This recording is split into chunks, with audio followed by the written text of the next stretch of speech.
안녕하세요. 연료치 실험에서 볼텍스 튜브 실험을 맡게 된 이승현입니다.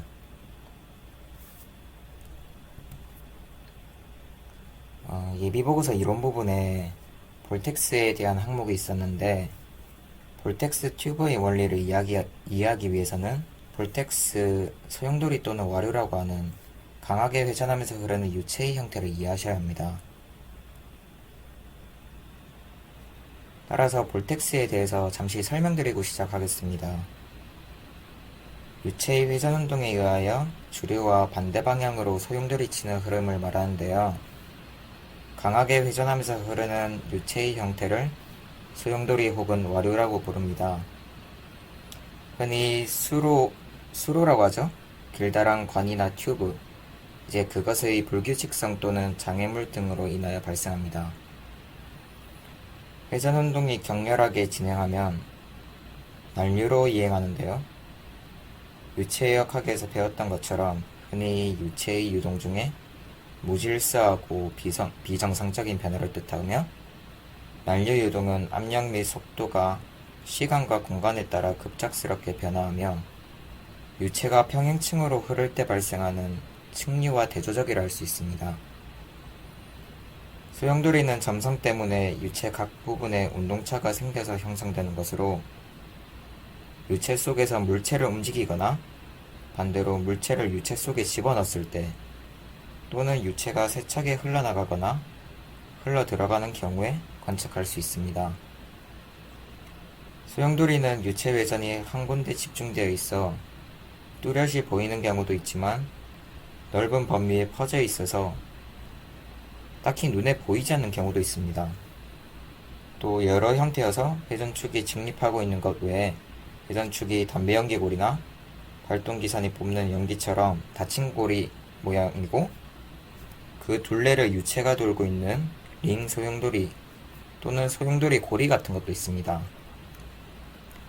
실제 나타나는 소용돌이는 여러 가지가 있지만, 그 기본형은 독립된 원기둥꼴의 소용돌이로서 중심은 마치 고체막대와 같은 회전 부분이 있고, 그 주변을 소용돌이에 끌려가듯이 움직이는 유체 부분이 돌고 있습니다.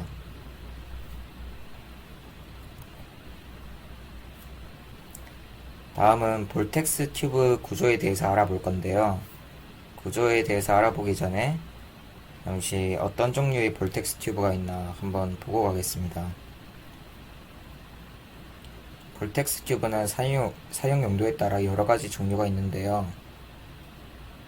경량화, 무게를 줄여서 경량화해서 휴대성이 간편한 미니 형태가 있고, 또 기존 볼텍스 튜브 유량 대비 더 많은 냉기가 토출되는 헥사곤 형태, 이제 이 헥사곤 형태는 냉각 효과를 극대화시키기 위한 것이겠죠. 헥사곤 형태가 있고, 또 기존 볼텍스 튜브가 있고 등등 여러 가지 형태가 있습니다.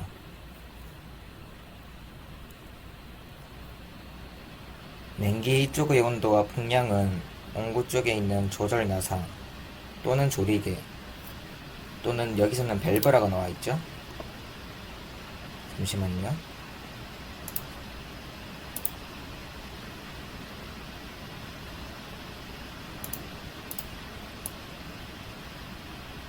여기서는 밸브라고 나와 있죠. 밸브 또는 조절 나사 또는 조리개라고도 불립니다. 이걸로 풍량과 온도를 조절 나사로 쉽게 조절할 수 있습니다. 나사를 열어서 온구 쪽으로 많은 바람이 나오게 할수록 냉기 쪽으로는 바람의 양이 줄어드는 대신 그 온도는 더 차가워지는데요. 반대로 조절 나사를 많이 잠글수록 온구 쪽으로는 나오는 바람의 양이 줄어들고 냉기 쪽으로 더 많은 바람이 나가게 되어 이때 냉기 온도는 점점 덜 차가워집니다. 공급되는 압축 공기의 양에 대비해서 냉기 쪽으로 나가는 공기의 양의 비율을 냉비라고 부르는데요. 이 비율이 80%일 때 찬바람의 양과 온도 강화를 감안하여 가장 최상의 냉각 효과가 있으며, 이때의 냉각 용량을 공기 냉각기의 냉각 용량으로 규정합니다. 냉비가 50% 이하일 때 제일 낮은 온도가 생산되지만 풍량은 반비례로 더욱 작아지므로 특별히 온도가 요구하지 않는 일반 냉각의 경우에는 냉비를 너무 낮지 않게 하는 것이 중요합니다. 공기 냉각기를 정밀하게 세팅하라 할 경우에는 온도계를 공급 압축 공기보다 28도 낮게 고정한 후 온도에 도달할 때까지 공구 쪽의 조절 나사를 조정해야 합니다. 이때의 냉비가 80% 정도인데요. 일반적인 경우에는 대충 냉비가 80% 정도가 되도록 조절 나사를 조정한 후에 사용하면 최상의 효율적 사용이 될 수 있습니다. 볼텍스 튜브의 원리를 설명하기 전에 유체의 흐름은 강의로 설명이 어려우니까 동영상 먼저 보시고 어느 정도 감을 익힌 후에 제가 설명드리겠습니다.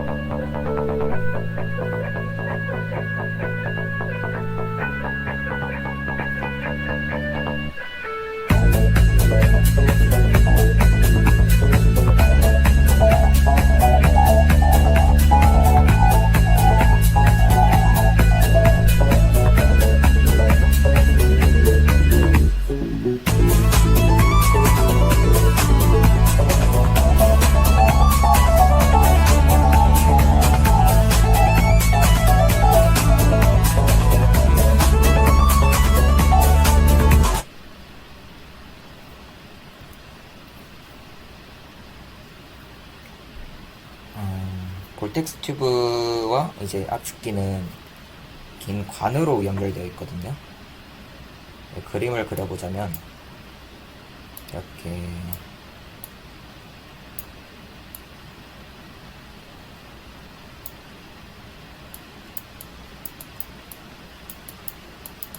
이게 압축기고 대충 이렇게 압축기와 볼텍스 튜브가 긴 관으로 연결되어 있습니다. 그래서 압축기로부터 압축된 공기가 와류실을 향해 분출되면 여기서는 볼텍스 회전실이라고 나와있죠. 이제 왼쪽 그림과 같이 여기도 이제 와류실인데 이제 톱니처럼 뭐가 생겨있죠. 톱니처럼 생긴 와류실로부터 각 구멍에 압축된 공기가 이렇게 들어가게 됩니다. 이제 들어가면 와류실로 공급되는 압축 공기의 회전력이 극대화되겠죠. 이렇게 들어가면서 돌겠죠. 이렇게 회전력이 극대화되고 빠른 속도로 가속되며 이제 회전합니다. 튜브 끝에 있는 원뿔형 노즐, 이게 원뿔형 노즐입니다. 원뿔형 노즐로 인해 튜브 바깥에서 회전하던 기체만 밖으로 빠져나가게 되고요. 이제 압축 공기를 받아서 와류실로 들어가면 이렇게 볼텍스를 형성하겠죠. 이렇게 볼텍스를 형성해서 열기는 직결로 바로 배출되고 빠져나가지 못한 나머지 회전기류는 와류실 끝 벽에 부딪혀서 반환될 때 역류 및 냉기 취득이 효과적이며 2차 볼텍스의 흐름, 자, 벽 끝에 부딪혀가지고 반환된 볼텍스겠죠? 파란 색깔 볼텍스.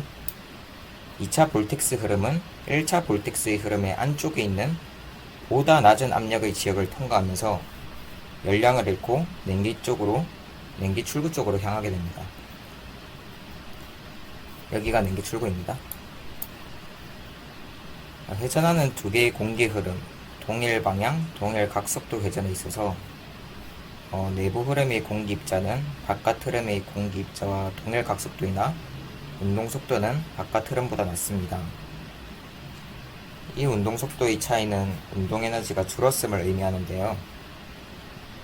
이 상실된 운동 에너지는 열로 변환되어서 바깥 흐름의 공기를 형성시키고, 여기서 말하는 바깥 흐름의 공기는 1차 볼텍스를 말하는 거겠죠. 이 빨간색 볼텍스. 바깥 흐름의 공기 온도를 상승시키고 내부 흐름은 온도가 하강합니다. 내부 흐름이라는 것은 2차 볼텍스, 와르실 벽 끝에 부딪혀서 반환된 볼텍스겠죠. 자, 이제 에너지 보존 법칙에서 총 에너지는 시간에 따라 변하지 않고 일정한데, 운동 에너지는 상실된 것이 아니라 운동 에너지에서 열 에너지로 변환되어서 볼텍스 튜브에서 내부 흐름과 바깥 흐름의 공기 온도 차가 발생하는 것입니다.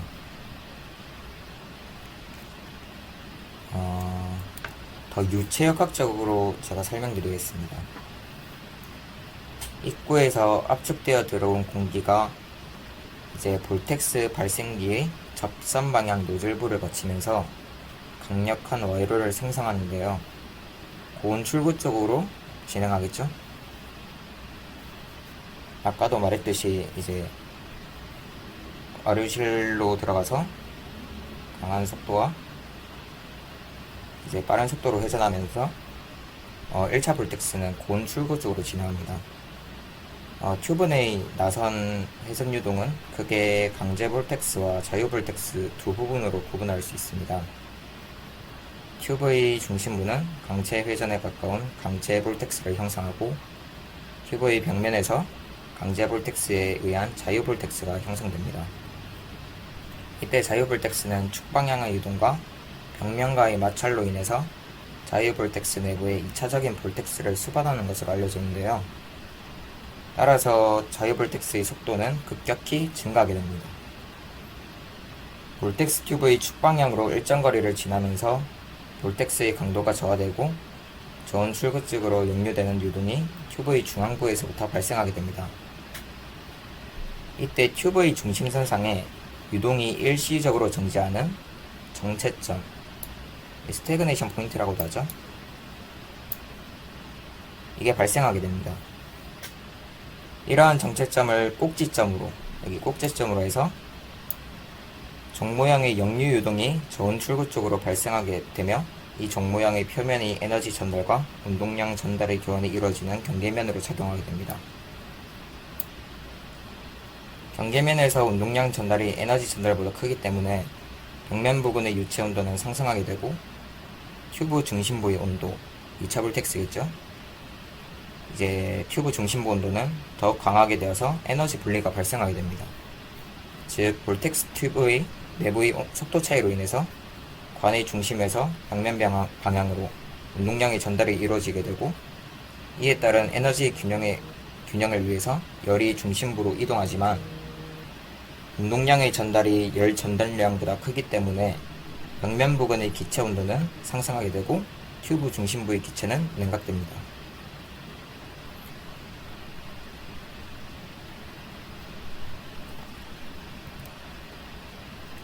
이제 볼텍스 튜브의 적용 사례에 대해 알아볼 건데요.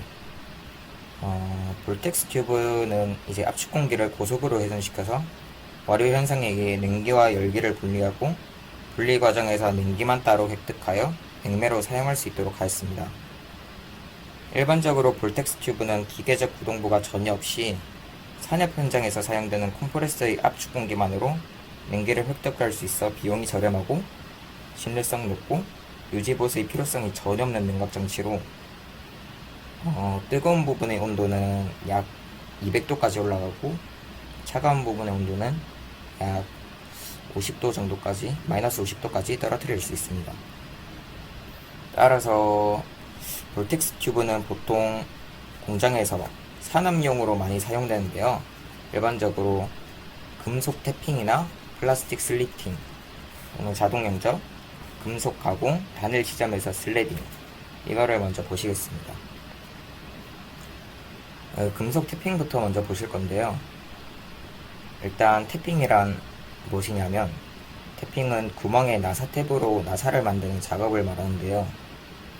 태핑 활동 클립을 볼텍스 튜브에서 냉공기를 분사해서 미량의 분진을 분사하고 열 발생을 억제해줘 작업의 공정을 개선해줍니다. 다음은 플라스틱 슬리팅 한번 보실 건데요. 일단 슬리팅이란 주로 절단 또는 홍각기 등에 사용하는 수평 밀림 커터의 바이트를 말하는데요.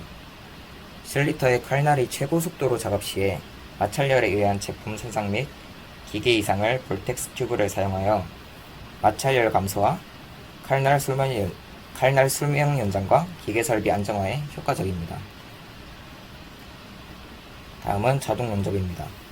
볼텍스 튜브를 사용해서 스폰 용접을 하며 동시에 용접 부위 냉각을 국부적으로 시야해서 제품의 품질을 향상시켜줍니다. 금속 가공 단일 지점에서 슬래딩. 이것은요, 볼텍스 튜브는 공기 및 장비 열 발생을 직접적으로 억제해주며 공구의 수명을 연장해주고 기계 고장을 제거해주는 효과적인 제품입니다.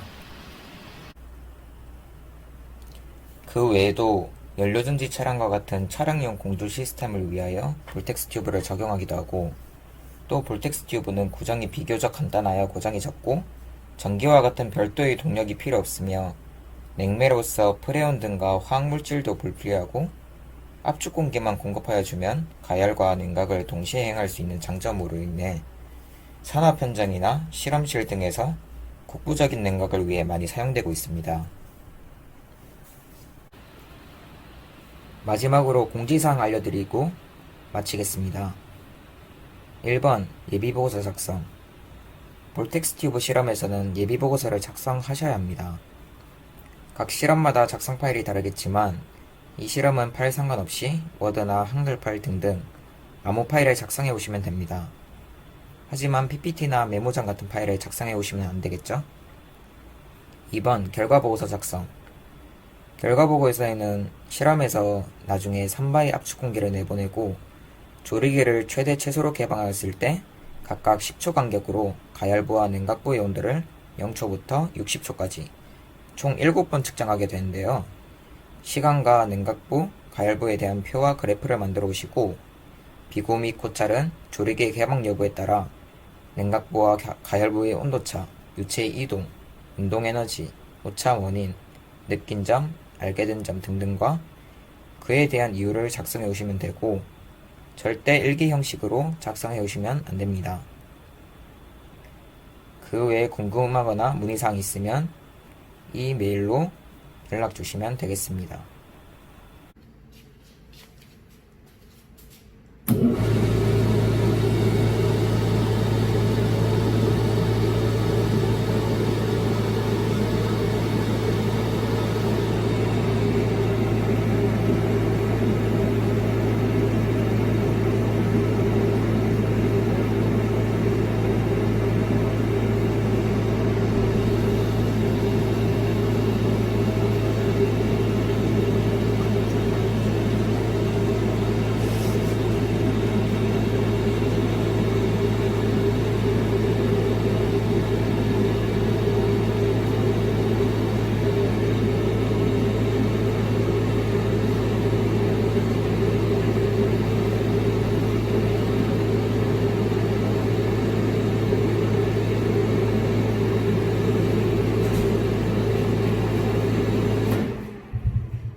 결과 보고서에 작성할 표를 만들 때는 실험에서 측정한 온도를 기입하고 그래프를 그리면 되겠죠?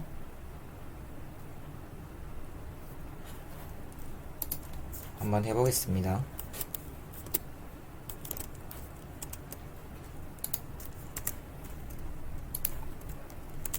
조리개 최대 최소 두 구간을 만들어야 되니까 0.3 메가파스칼일 때 조리개 최소, 또 하나는 0.3 메가파스칼 동일한 압력일 때 조리개 최대, 그리고 시간, 냉각부, 가열부. 밑에도 똑같이 해주면 되겠죠? 그리고 0초부터 60초까지 10초 단위로 측정했죠 저희가. 그리고 밑에도 똑같이. 그래서 실험 영상에 온도를 측정했는데 그거를 보시고 여기 대입하시면 되고요. 또한 이거 표를 다 만들었으면 그래프는 삽입 부분에 여기 차트가 있습니다. 차트로 해가지고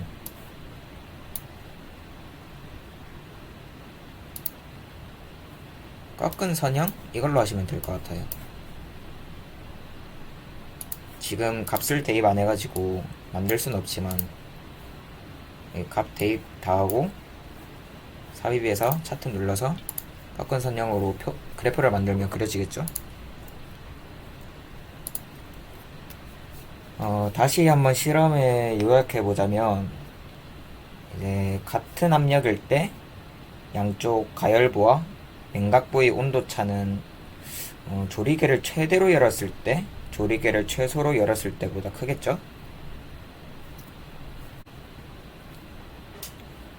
왜냐하면 조리개를 최대로 열게 되면 이게 조리개라고 했죠? 이거를 지금 이 상태가 아마 최대로 열었을 때일 거예요. 만약에 최소로 열게 되면 이게 앞으로 당겨져서 이렇게 되겠죠?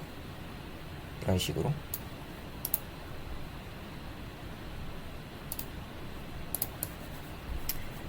그래서 일단 최대로 열게 되면 1차 볼텍스의 더 많은 유체가 압축 공기를 받아서 볼텍스 회전실에 들어가서 강한 기류를 형성하고, 이제 조리개를 최대로 열면 많은 유량이 빠져나가겠죠?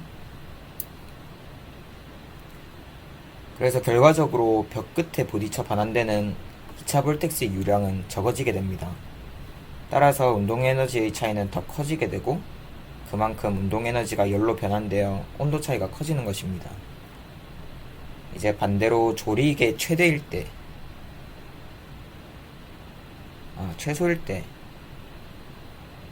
최소일 때를 한번 생각해 보시고, 이제 이렇게 배운 점을 비고 및 고찰에 적으시면 됩니다. 또한 오차 원인은 여러 가지가 있는데요. 일단 제가 간단하게 말씀드리자면, 오차 원인으로는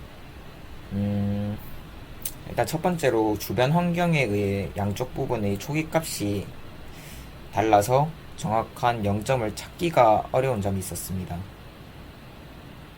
원래는 가열부와 냉각부의 온도를 측정할 때 초기 온도 0초일 때 온도를 0점을 맞추고 측정을 해야 되는데, 이제 조리개를 처음에 최대로를 열고 그 다음에 최소로 측정했잖아요. 근데 원래 최대로 측정하고 그 다음에 온도가 다 떨어진 후에 그 후에 이제 측정을 해야 되는데 0점을 잡지 않고 측정을 했습니다. 그래서 그거를 오차 원인으로 들 수 있고요. 또한 열 전달을 고려하지 않아서 열 손실과 열 방출값, 또 열 전도 계수를 저희는 제외하였습니다. 그리고 이제 가열부와 냉각부를 측정할 때 온도를 측정하는 그 위치에 따라서 값이 달라질 수 있기 때문에 그것도 큰 오차의 원인으로 들 수 있겠네요. 그 다음에 온도 측정기로 가열부, 냉각부를 번갈아 가면서 측정할 때 측정부가 접촉되기 때문에 온도차로 인해서 온도가 잘 내려가지 않거나 반대로 잘 올라가지 않았습니다. 실험 영상에도 올려드렸었는데요. 온도가 떨어져야 되는 상황에 갑자기 온도가 올라가거나 아니면 반대로 온도가 올라가야 되는 상황인데 온도가 떨어지는 그런 경우가 발생하였습니다. 왜 그런지는 한번 생각해 보세요. 볼텍스 내의 정확한 유체 측정이 불가하고 또 시간 측정할 때 정확히 10초마다 시간 측정이 불가능하겠죠? 그리고 온도 측정계가 초점이 맞아야 되는데 정확히 초점이 맞아야 정확한 온도로 측정을 할 수가 있는데 초점 맞추기도 어렵겠죠? 더 설명드리자면 끝도 없을 것 같고 아마 오차 원인은 여러분들이 잘 생각해서 한번 작성해 보시길 바라겠습니다.